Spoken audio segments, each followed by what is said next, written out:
యేసుక్రీస్తు శ్రేష్టమైన ఉన్నతమైన నామంలో మీ అందరికీ వందనాలండి. దేవాతి దేవుని మహాకృపను బట్టి ప్రతి ఒక్కరికి నా యొక్క శుభాభివందనములు తెలియజేస్తూ ఉన్నాను. ఈ వాక్యాన్ని అనేక మందికి షేర్ చేయమని అడుగుచున్నానండి. దేవాతి దేవుడు నీతో నాతో ఇదే నన్ను మాట్లాడుచున్న అంశము, దేవునికి శ్రేష్టమైనది నీవు ఇచ్చుచున్నావా, దేవునికి శ్రేష్టమైనది నీవు ఇచ్చుచున్నావా అన్న అంశం ద్వారా ఆయన ఇది నాన్న మనతో మాట్లాడుచున్నారు. ఏంటి శ్రేష్టమైన ఇవ్వాలని చూసినట్లయితే హెబ్రీ పత్రిక 11వ అధ్యాయము 4వ వచనంలో రాయబడి ఉన్నదండి. విశ్వాసమును బట్టి హేబేలు కయ్యేను కంటే శ్రేష్టమైన బలి దేవునికి అర్పించెను. దేవుడు అతని అర్పణ గూర్చి సాక్ష్యం ఇచ్చుచున్నాడు. ఇక్కడ దేవాతి దేవుడు ఎవరిని ఉద్దేశించి మాట్లాడుచున్నారంటే కయ్యేను హేబేలును ఉద్దేశించి మాట్లాడుచున్నారు. దేవునికి శ్రేష్టమైన అర్పణ ఎవరిచ్చారంటే హేబేలు శ్రేష్టమైనది ఇచ్చాడంటండి. అందుకనే అతని గురించి మరి దేవాది దేవుడు సాక్ష్యం ఇచ్చుచున్నాడు. మరి శ్రేష్టమైనది దేవునికి ఇచ్చినప్పుడు మరి ఆ యొక్క అర్పణ అయినా బలైన ఏదైనా కూడా దేవుడు ఇష్టపూర్వకంగా అంగీకరిస్తాడు. దేవునికి మనం శ్రేష్టమైనవి ఇచ్చేవారికి ఉండాలి. శ్రేష్టమైనవి దేవుడికి ఎప్పుడైతే మనం ఇష్టమో మనం ఇచ్చే మరి అర్పణ కానీ కానుకలు కానీ దేవుడు స్వీకరిస్తారండి. అయితే ఇక్కడ మనం చూసినట్లయితే హేబేలు కయ్యేను వాళ్ళ యొక్క జీవితాన్ని మనం చూసినట్లయితే మరి ఆదికాండం 4వ అధ్యాయంలో రాయబడి ఉంటుంది. మరి ఈ యొక్క మరి కయ్యేను హేబేలు అనేవారు ఆదాము అవ్వల మరి సంతానంగా మనం చూస్తూ ఉంటాం. మొట్టమొదటిగా మరి ఆదాము అవ్వలు చేసిన పాపమును బట్టి ఏదైనా వనంలో నుంచి మరి దేవుడు నెట్టివేయడం అనేది జరిగింది. అంటే వాళ్ళ ఆజ్ఞని అతిక్రమించారు, కానీ వాళ్ళకి ఏ హాని దేవుడు తలపెట్టలేదండి. వాళ్ళకు అవసరమైన వసతి ఇచ్చారు. దేవుడు శపించాడు ఏమనంటే, నువ్వు బ్రతికినంత కాలమును చెమటం మరి వచ్చి కష్టపడి నువ్వు సంపాదించుకొని బ్రతకాలని దేవుడు వాళ్ళని ఆ విధంగా మరి శపించడం అనేది జరిగింది. అంతేకాని దేవుడు ఏ హాని చేయలేదు. అలాంటి పరిస్థితిలో మరి దేవుడు మరి ఆదాము అవ్వలని ప్రేమించి మొదటిగా కయ్యన్ని భూమి మీదకి తీసుకొచ్చారండి గర్భఫలంగా. మరి తర్వాత హేబేలు ఇలు మరి ఆదాము అవ్వల మొదటి సంతానంగా మనం చూస్తూ ఉంటాం. అయితే మరి వీళ్ళు పుట్టినప్పుడు ఆదాము గారు నేను యెహోవా వలన ఒక మనిషిని సంపాదించుకుంటుని అని మరి అతనికి కయ్యేన్ అని పేరు పెట్టడం జరిగింది. అంటే మరి గర్భఫలం అనేది ఎవరిచ్చి బహుమానం అండి? దేవుడిచ్చి బహుమానం. ఒక మనుషులు మరి ఇచ్చేది కాదండి. ఒక మనిషి ద్వారా దేని ద్వారా మరి యొక్క మరి గర్భం అనేది ఇవ్వడం అనేది జరగదు. కానీ దేవాతి దేవుని కృప ద్వారానే ఒకరి జీవితంలో గర్భఫలం అనేది కలుగుతూ ఉంటుంది. అయితే మరి యెహోవా దయవల్ల నేను ఒక మనిషిని సంపాదించుకున్నానని చెప్పి కయ్యేనని పేరు పెట్టింది ఆవిడ. తరువాత మరి హేబేలు పుట్టడం అనేది జరిగింది. అయితే వీళ్ళిద్దరు పుట్టిన తర్వాత కయ్యేను ఏం చేస్తున్నాడంటే మరి వ్యవసాయ పని చేస్తున్నాడు, పొలంలో పని చేసుకుంటూ ఉంటున్నాడు అనమాట. మరి యొక్క వ్యవసాయం పని చేసుకుంటూ ఉన్నాడు. హేబేలు మాత్రము గొర్రెల కాపరిగా ఉన్నారు. అంటే మరి ఈ యొక్క హేబేలు ఒక గొర్రెలను మేపుకునే వ్యక్తిగా ఉన్నాడు. మరి తన అన్నయ్యేమో పొలాన్ని సేద్యం చేసుకునే వ్యక్తిగా ఉన్నారు. అయితే మరి ఈ యొక్క మందను మేపుకొచ్చినప్పుడు మరి మొదటిగా మరి క్రొవ్వినవి శ్రేష్టమైనవి మరి హేబేలు ఏం చేశాడంటే ఆ సమయం వచ్చినప్పుడు దేవునికి అర్పణగా తెచ్చిచ్చాడు. అలానే అన్నయ్య కూడా మరి తన పంటలో కొంత తీసుకుని వచ్చి దేవునికి ఇచ్చాడని దేవుని వాక్యం అంటే తన పంటలో పదముగా వచ్చిన పంటని తీసుకుని వచ్చి దేవునికి ఇవ్వలేదు, కానీ తన పంట పండినట్లో కొంచెం మాత్రమే తీసుకుని వచ్చాడు. మొదట మరి పండిన పంటలో ప్రథమ భాగం ఎవరికి ఇవ్వాలి? దేవునికి ఇవ్వాలి. అలాగూ కయ్యేను ఇవ్వలేదండి. అందుకనే మరి దేవుడు ఎవరిని అర్పణ లక్ష్య పెట్టాడంటే మరి శ్రేష్టమైనది ఇచ్చాడు. మొదట పుట్టిన క్రొవ్వినవి మరి దేవునికి మరి అర్పణగా ఇచ్చాడు కాబట్టి హేబేలు అర్పణ అనేది లక్ష్య పెట్టడం అనేది జరిగింది. అలాగూ దేవుడు లక్ష్య పెట్టిన తర్వాత మరి ఇంకా కయ్యానికి ఏమొచ్చిందంటే అండి, కోపం వచ్చింది. దేవునికి ఇవ్వవలసినవి శ్రేష్టమైనవి ఇవ్వలేదు, కానీ మరి తన తమ్ముడు అర్పణ మరి దేవుడు లక్ష్య పెట్టాడని తన తమ్ముడి మీద కోపం వచ్చిందంటండి. కోపం ఇచ్చుకున్నాడు తన తమ్ముడి మీద. మరి లోకం తీరు ఇలానే ఉన్నది. నా తమ్ముడు గొప్పగా ఉన్నాడు కాబట్టి నా తమ్ముడు మరి ఎలాగైనా సంతోషంగా ఉన్నాడని తమ్ముని బట్టి ఏం చేయాలి? మరి సంతోషించాలి ఒక అన్న. కానీ తన తమ్ముని బట్టి కోపాన్ని పెంచుకున్నాడండి. ఎందుకంటే తన అర్పణ లక్ష్య పెట్టాడు, నాది లక్ష్య పెట్టకూడదని. పోనీలే ఇద్దరు అన్నదమ్ములే కదా, నా తమ్ముడిదే కదా దేవుడు లక్ష్య పెట్టిందని మరి తన తమ్ముడి మీద ప్రేమ చూపించలేదు. మరి ఈ దినాల్లో అలానే చూస్తూ ఉన్నాం.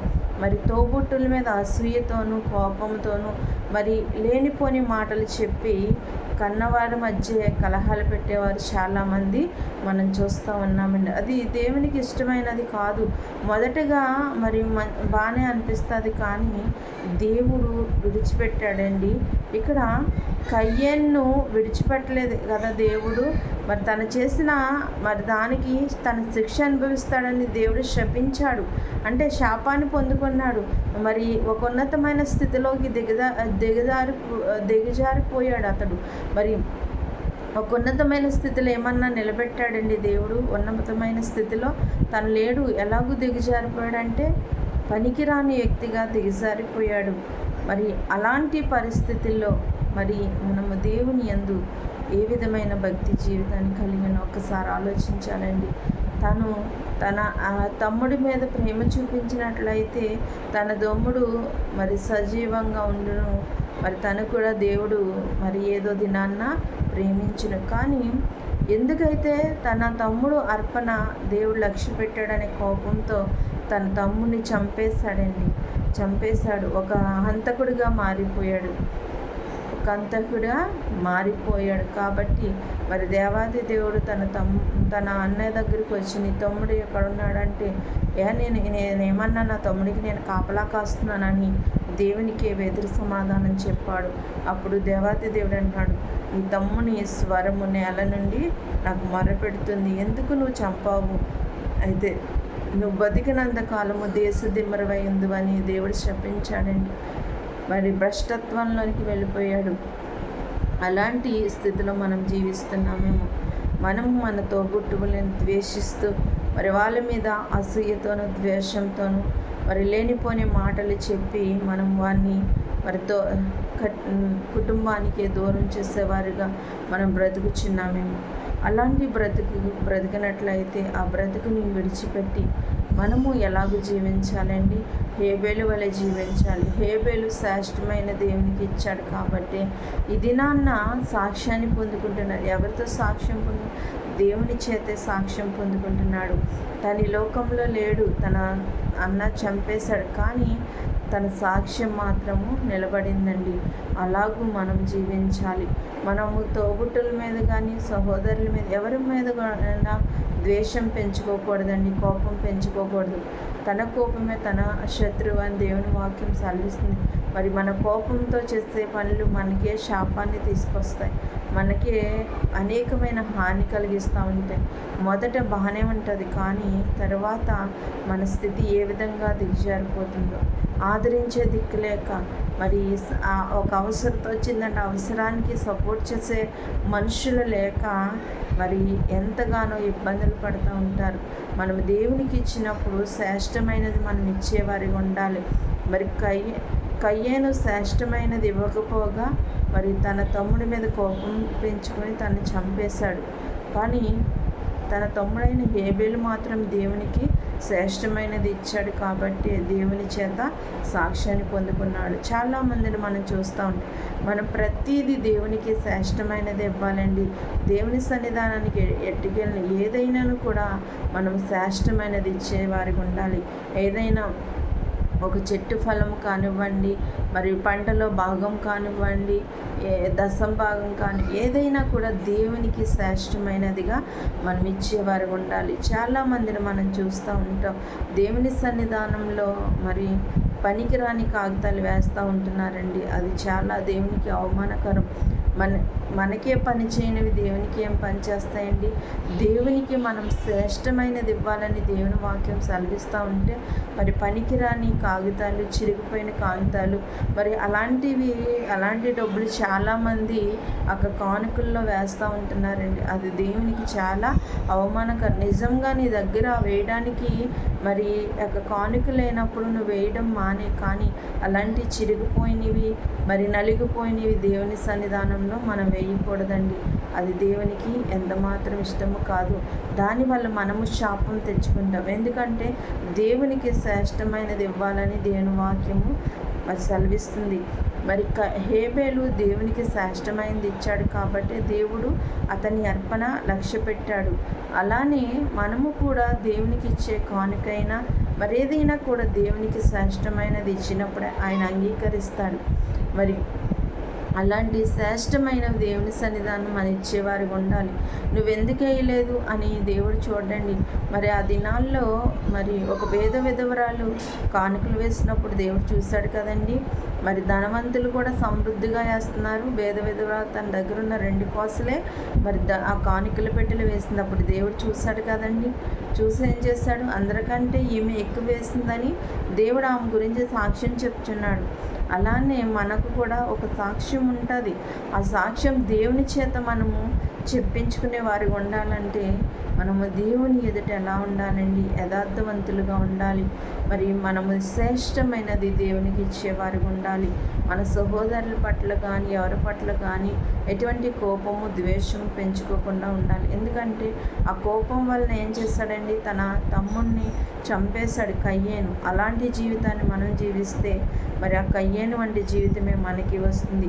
కయ్యేను ఏమైపోయాడు? దేశదిమ్మరైపోయాడండి. అలాంటి పరిస్థితుల్లో మనము నెట్టివేయబడతాం. కాబట్టి మనము ఎలా ఉండాలంటే హేబేలు వలె దేవునికి శ్రేష్టమైనది ఇచ్చి మరి మన విశ్వాస జీవితంలో మనం జీవించేవారు ఉండాలి. అలాగూ జీవిస్తే మరి దేవుడు మన పక్షాన్ని కూడా ఏదో దినాన్న మంచి సాక్ష్యాన్ని ఇస్తూ ఉంటాడు. ఆయన చేత సాక్ష్యాన్ని పొందుకునేవారు ఉంటాం. కాబట్టి మనము దేవునికి శ్రేష్టమైనవి ఇచ్చేవారు ఉండడానికి పరిశుద్ధాత్మ వాక్యము ప్రతి ఒక్కరి జీవితాల్లో ఫలింపచేయనుగా. ఆమె ప్రార్థన. మహోన్నతుడ, మహిమగల రాజా, నీకు వందనాలు, స్తోత్రాలు ప్రభా. నీ సన్నిధానంలో మేము శ్రేష్టమైన నీకు ఇచ్చేవారు ఉండడానికి సముదాయించండి. పనికిరానివి తండ్రి నాయన ప్రభా, అక్కరకు లేనివి తండ్రి నీకు ఇచ్చేవారుగా కాకుండా నాయన ప్రభా పనికొచ్చేవి నాయన ప్రభా, శ్రేష్టమైనవి తండ్రి నీకు అంగీకారమైనవి నాయన మేము అర్పణగా ఇవ్వడానికి సహాయం దయచేయండి ప్రభా. అన్నిటికంటే ముఖ్యంగా మా హృదయం అనే కానుకని సమర్పించుకునే వారు ఉండడానికి నాయన ప్రభు చిన్న ప్రార్థన దేవుని సన్నిధానం నజరేయునేసు నామములో అడుగుచున్నాను తండ్రి. ఆమేన్. అందరికీ వందనాలు.